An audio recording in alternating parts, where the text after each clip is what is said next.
Hello there, world of tankers. Welcome to the channel. I'm your host, Droodlesblit, and if I told you that I was able to average over 4,200 damage with 10 games played, a 100% win rate, and a KDR of 12, what tank would you think I played? Do you think it's the 6DTP because I'm hovering over this vehicle? Well, I hate to break it to you, it's not the 6DTP. It is indeed the Jagdpanzer E100, the most anti-meta vehicle you can possibly think of. And while this tank may have its shortcomings, trust me, it also has its strengths. And today I'm going to be going over why the AG is actually one of the strongest counter-meta vehicles in Tier 10. Now, what is a meta? A meta is basically the strongest groups of vehicles that are being spammed. So the current meta, we have the Rhino, the Kron, the VZ55, the Felice, and the Concept 1B. What do all of those vehicles have in common? They have great hull-down capabilities and clipping potential. What does the YAG have? Well, it has 430 mils of heat. That's really as simple as it gets.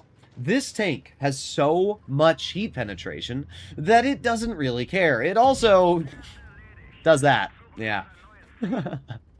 But seriously, the heat penetration on the YAG is crazy good. 430 mils of heat pen is enough to butter through a Kron turret on flat ground, and even if it's using gun depression, you can still quite reliably cut through the turret. In fact, one of the games I was playing in the YAG, there was a hull down Kron, pretty decent player, just right through the turret.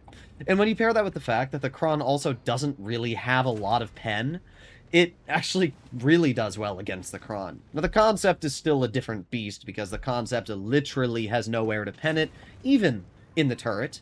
But thankfully, I didn't fight any Concepts that were too challenging today.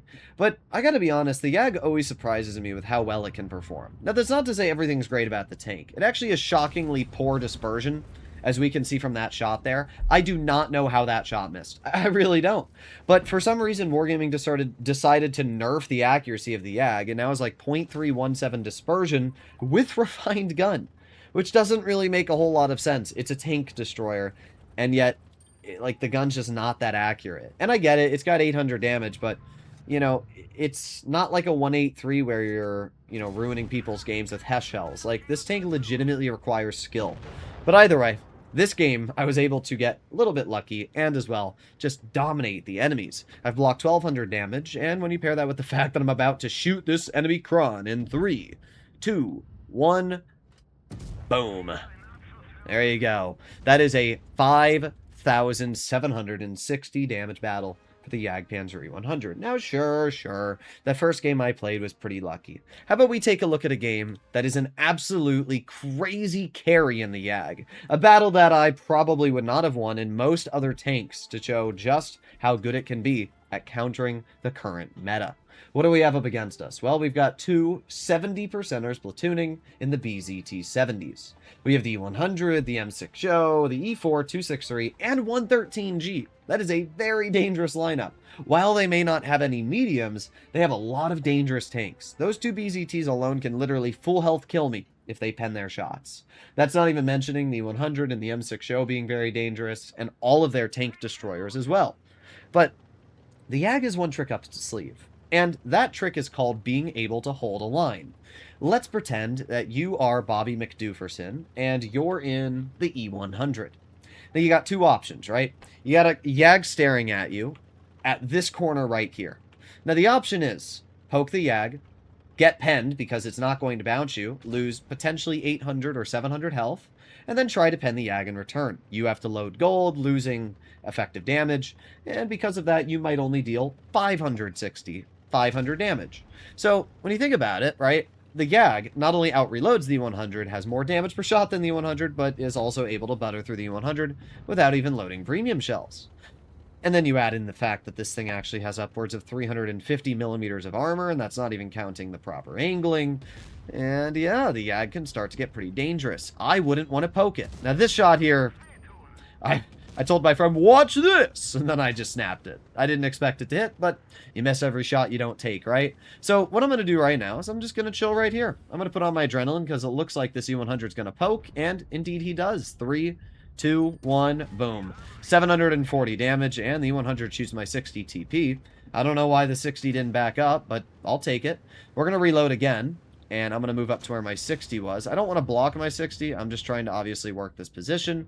So let's see. We got the Yo. I probably could have shot the Yo, but I was a little greedy and wanted to fire a high explosive shell. But E100 pokes me again. I angle my vehicle. E100 is going to have a very hard time penning me. And there you go. Bounces right off my tank. 2 shots. I've done 1,574 damage. I've also blocked 1,105. And you can see what I mean. The entire enemy team decided that they no longer want to poke this position.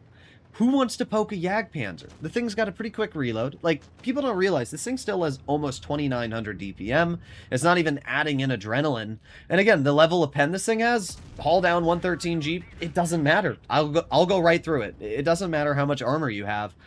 Every time you poke, you're going to be penned. So we've penned 3 shots now. We're up to 2,200 damage. And in 5 seconds, we get our shell back. So let's see what we can do. We have the enemy E4 right in front of me. So, boom! 726.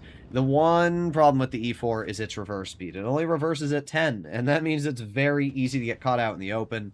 And unfortunately for that player, they did get caught out in the open. So I was able to take a substantial amount of their health away. And now, for some reason, they're still out here. I'm not spotted because they're behind the tree. So I get another 800 damage shot into the E4, bringing them down their entire hit point pool. I'm already up to 3,700. And that's already a pretty good start. If I was in an FE2 and 5v183, there's no way I would have been able to even frontline because the 100 would have just penned me both times, and I would already be a one-shot. I was tempted to shoot the E4, but, oh, okay, well, the BZT's going to shoot me? All right, well, I'll do the same thing right back at you. There you go, that's pretty good. 4,500 damage. And you can see I said in chat, I can do that too. The BZT-70, it's a very, very luck-dependent vehicle, and I guess shooting at the lower plate of a YAG isn't that hard, but still, that player didn't fully aim in. They kind of just snapped that. So I did the same thing, and I guess we both got lucky. Unfortunately, 1 shot, and my tank is now down half of its overall health. That's the problem with something that hits that hard. Now, I do have the angle on the 113G, but unfortunately it doesn't hit, and my toonmate gets taken out of the game. So that's not great. That is not great at all. It's a 4 versus 4, and again, those BZTs are very dangerous, and, well, one of them just took 880 health off my E100, which means that my E100 is now an HE splash, and he's dead. That sucks. I was really hoping right now that the enemy the 113G was going to back up and I was going to be able to hit him. But he's not doing that. So I'm just going to keep waiting for now. I'm going to keep waiting. Let's see what we can do. The enemy team is in an advantage. But there's the E4. He's poking. I'm not spotted and boom. Okay. E4's out of the game. That's a big win. Now all I have to worry about is the 113G. And my AMX M4 drives out into the open and throws his health away. So that's not good, but the AMX is smart. He's reversing. He's got plenty of time, and boom! WZ snaps the shell. I didn't because I wanted to make sure it penned, and I knew that if I fired gold, there was a chance it wasn't going to kill him, so I aimed in, guaranteed the shot, and took him out of the game. And the BZT-70 only reversing at, well, 9, allows me to get a nice shot into his lower plate. Unfortunately, I low-rolled a shell, allowing that BZT to survive a little bit longer, but the AMX M4 takes him out of the game. At this point, I literally don't care if the BZT shoots me, and that player probably thought the same thing. I'm sure they had a shot, but they thought, well, if I shoot the YAG, he's probably not going to die, and the concept's going to push and clip me. The smartest play for that BZT would be to shoot the concept and take him out of the game. Unfortunately for him, I have the AMX M4, and even if he didn't, it's still a BZT. It reverses at 9. There's no way that player would have been able to get into cover.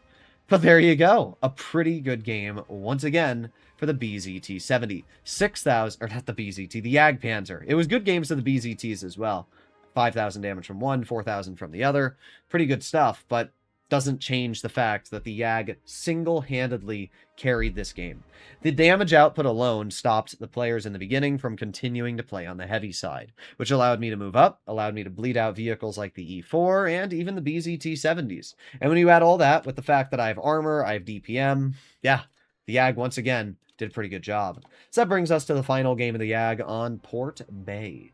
This was honestly just a really silly game, and I figured I'd showcase it because of what happened to the enemy mediums. So we can see that the enemy team is 2 mediums, an STB, 1, and a Karo. Now, I know in a YAG that the most important thing to do early game is to focus those mediums. So I'm going to drive right up on this ridge. I tell my teammate, I said, let's see if they're dumb enough to cross. However, nobody's crossing yet. In fact, the Karo is so far back that, well, I'm able to take 746 of their health off. And just like that, half of the Karo is gone. And I don't know why, but for some reason, when I shot them, their autoloader YOLO Ooga Booga brain decided that they were now going to full speed into the enemy and die. So there goes the enemy Karo. Now we have the STB. And the STB is a bit trickier to pen because of the way its turret's armored. I fired directly at the upper plate, kind of towards the turret cheek, hoping that I'd be able to hit him. Well, I did hit him in the hatch. As I said, the YAG is not very accurate. Like, especially at distance. It's weird because I think this should be accurate, but it's not, which is goofy. But because of that, my shell completely missed and hit the hatch of the STB. The STB thought that it was my E4, so when my teammate in the E4 just shot, the STB assumed, oh, he's on reload, I can poke. That's not the case, my guy. Ricochets off the upper plate into the turret cheek and rolls 900. Just like that, the enemy STB has 200 health left. Their entire game is over, and so is the Karo. I did 2,400 damage just to the enemy mediums. And that is how you take a game that was potentially a loss and turn it into a victory. We probably would have lost this game if I was not able to shoot those mediums, because think about it. I'm in a turretless tank destroyer. Oh, also, you know, just nonchalantly clearing the grill. But yeah, I'm in a turretless tank destroyer, and our mediums did horrible. I mean, my Rheinmetall almost died. Bro had 1 shot of health left. I don't even know how our team did so bad there, judging that I was able to clear them so much. But we got the 183 over here, and he's dead. Okay, well, not too bad. Yank in a tank is dead, and he's going to be pretty salty. My suggestion, maybe don't sit in the open in a 183. Just advice, you know? But let's see what is left. We've got the Hori and the T110 E5. Well, I'm not going to be able to get to that E5 right now, so I'm just going to aim it on the side of the Hori. 770 damage roll, and that puts me up to 4,500 damage. Overall, the Jagdpanzer was an absolute blast today. I averaged 4,200 damage in the vehicle, and I literally won every single game. Like, you can see that. Obviously, didn't win my Nemesis games, but every single game in the YAG was a victory. I was shocked with how well these games were able to go, but as you can see, every single one was just pure bliss. I gotta say, there is no feeling greater than driving a vehicle like the YAG that is considered garbage by many players and then ripping out so many victories. Hopefully you enjoyed today's video. If you want to see more like this in the future, make sure to smash that subscribe button, and I'll see you all in the next one. Bye-bye.